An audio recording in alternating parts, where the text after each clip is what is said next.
When the sun rose over Trenton in its heyday, it signaled the beginning of another day working on the family farms of East Central Indiana. But today, the community of 300 is down to about 20. Trenton is pretty sad. Dilapidated houses, and in some cases, abandoned houses.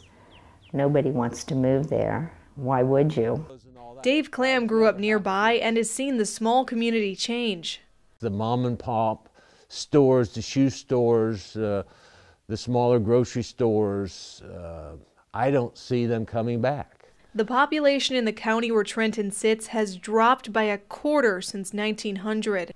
U.S. Agriculture Secretary Tom Vilsack says the problem may be part of the reason why Congress didn't pass a new farm bill. He says it's the fact that rural America with a shrinking population is becoming less and less relevant to the politics of this country, and we had better recognize that and we better begin to reverse it. We certainly don't have that sentiment here in Indiana. Dax Norton is the executive director of the Indiana Office of Community and Rural Affairs. He thinks Indiana is faring better than other rural states because it's close to major cities like Chicago, Detroit, and Cincinnati. But he does acknowledge that rural areas of the state are losing population. Norton says people, especially young adults, are choosing to move to cities like here in Indianapolis instead of staying in small rural communities.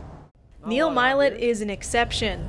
But winter's my favorite time because you look across the landscape and it's all dormant, and it kind of gives me the same idea about rural America. There's so much potential that exists. It's all about the timing and the people and the resources you put into it. Milet lives on the farm that's been in his family for more than 100 years. He says he always wanted to do something in addition to farming, so he founded a software company that allows farmers to use their smartphones to perform tasks around the farm. But he's had trouble keeping staff and getting access to a fast internet connection. Milet says he's considered moving to California, but decided against it. I need to be able to put my life into the farm as well. And again, investors and folks don't like to hear that. So it is tough. It's a tough balance to strike. My heart is truly here at the farm. Norton thinks that communities need more people like Milet to revitalize rural areas.